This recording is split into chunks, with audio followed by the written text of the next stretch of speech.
Mapagpalang araw, mapagpalang gabi, mapagpalang oras sa inyong lahat. Kahit saang sulok ng mundo kayo naroroon, sana nasa mabuti kayong kalagayan at sana nasa ligtas na kalagayan ng ating mga mahal sa buhay. Share ko lang guys yung priceless moment nung nagpunta kami sa tabing dagat kasama yung dalaga na anak ng mga amo ko. Akala nyo na ano kami, na-stress kami sa mga ko. Share ko lang guys. Hindi naman totally akong kasi nagulat ako. Ang sabi niya kasi, dapat daw Thursday, mamasyal kami sa dagat, 9 a.m. Kasi nga may lakad sila ng Wednesday, punta raw magla-lunch ng mga kasama niya sa Taipei City. Ayun pala, kamali yung niya. Ang lunch nila sa Taipei City is Thursday. So nag-iba ang schedule.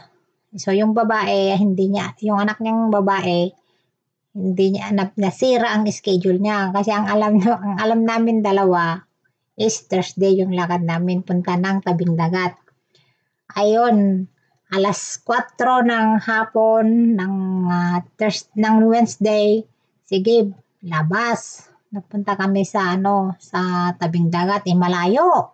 Ang bilis yung pagtakbo ng pag-drive ng amo ng lalaki. Diyos ko, sa expressway, talagang parang yung bituka ko parang lumalabas. Grabe talaga, as in. Ang bilis. Buti nga walang traffic. Tapos nakarating kami sa tabing dagat. Wala pa rin close yung mga yung mga park doon. Punta ka sana kami ng hindi kami nakapasok ng dalaga. Kasi sabi ng amo kong babae, dalawa na lang kami, yung dalagang anak nila. Tapos naiwan yung alaga ko, 3 sila, yung parents niya. Hindi kami nakapasok. Punta na naman kami sa ibang park. Ayun, doon kami sa tabing dagat, nag-video-videohan ng yung anak niyang dalaga kasi nga, yung alaga ko at saka yung parents niya nasa loob lang ng sasakyan, nag-aantay. Ayan, di gabi na. Nandun kami kasi magabi na. Tapos, saan tayo kakain? Sabi. Ayan. Sabi ng babae, hindi pa ako gutom. Sabi niya, sige daw, pinatang tayo. Magkain tayo sa bahay ng hotpot. Hindi umimik yung babae. Kasi nga siya, yung talagang nasira yung araw niya, yung schedule niya. Kasi ang akala niya, buong araw kami sa Huwebes mamamasyal. Ayun, sige, patakbo yung amo kong lalaki. Sige, kwentuhan din yung mag-asawa sa taas sa harap. Tapos nung tumawag yung babae sa mamahaling restaurant sa Taipei City. Tinanong niya kung anong oras ang close. Sinabing 8:30. Sige, habol. Ang buti nakahabol kami kasi 8:15, 8:20 nakarating kami dun eksakto. Kasi sila, nag-order na sila ng Yun, natapos kami nakakain kami ng mga 9:30, natapos kami. Tapos namasyal kami ng dalaga dun sa cementing. Yan, kami, nag-video na ako. Pero doon sa may daan, ang ganda-ganda, hindi ako nakakuha kasi nasa gitna ako, hindi ko may yung cellphone ko doon sa kwan. Yung dalaga yung sa kabila. Tapos yung alaga ko. Kasi nga, siyempre 5 lang.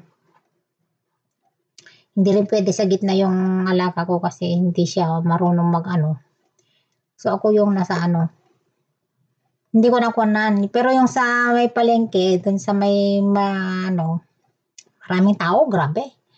Daming tao as in.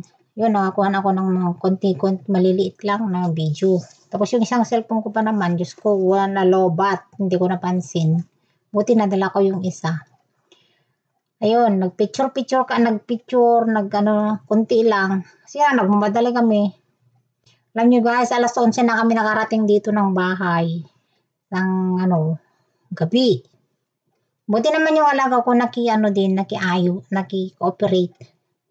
So, kahit sa loob ng restaurant, kumain siya ng maayos. Ang saya-saya niya din kahit sa tabing dagat, ang saya-saya niya. So, sabi nga namin tuwang-tuwa siya na nakalabas. Sabi nga namin, ngayon lang siya nakalabas kasi ang lamig-lamig. Lamig kasi. Mabuti nga yung noon, ang ganda ng weather. Tapos, Friday na, umulan. Umulan na, nag-iba na naman yung weather. At least nakapasyal kami. Ang ganda yung paglubog ng araw doon sa tabing dagat. Ang ganda, guys. Ang ganda. Ang tawag ito, maganda yung hindi mainit, hindi malamig, ang ganda. Kaya nakakatuwa, sabi ko nga this is a priceless moment. Sabi ko dun sa dalaga. Kaya sabi ko maraming salamat. At naman to yung nakapasyal kami sa tabing dagat. Kasi malayo yun, malayo kami talaga sa dagat. Malayo as in, malayo. Maraming dadaanan. Ang tawag to, maraming syudad ang madadaanan namin bago makarating kasi malayo kami. Kaya pagod sa biyahe pero okay naman, guys.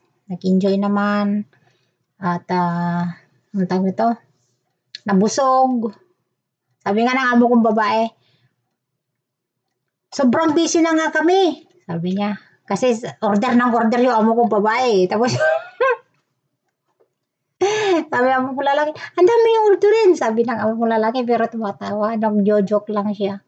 Sabi niya, makakain ba yan? Maubos ba yan? Ay, sabi ng amo kong babae, busy nga ng ilang araw si Imelda. Sabi niya, busy nga kami. Tapos pigilan mo kaming magkain, sabi niya. Hindi naman sa ibig, pero nagbibiruan sila yung kasi ang dami nang na-order, order pa ng order yung amo kong babae. Ganon kasi sila. Pag ayaw nila yung hindi ka mabusog. Sobrang busog na kami. Inuwi namin yung iba. Kasi marami. Buti talaga maraming kinain yung alaga ko, nakisama talaga. Tawanan kami nun, sabi na among babae, pagod nga kami ni Melda. Tapos hindi mo kami pag-enjoyin, nakakain. Tawa na lang ako ng tawa, pati yung dalag. Naalala nila yung lolo at lola, yung parents ng amo ko lalaki, dahil yung restaurant na yun, paborito daw nila noon pala yun. Masarap kasi yung doon, yung pagkain doon. Ang boss doon taga Hong Kong. Hindi Taiwan food. Hong Kong food. Ang doon, mga pagkain. Masarap siya talaga. So, hanggang dito na lamang, guys. I-share ko lang yung mga ganap noon. So, thank you so much, guys. Maraming salamat sa inyong lahat. Mahal ko kayong lahat. Bye-bye.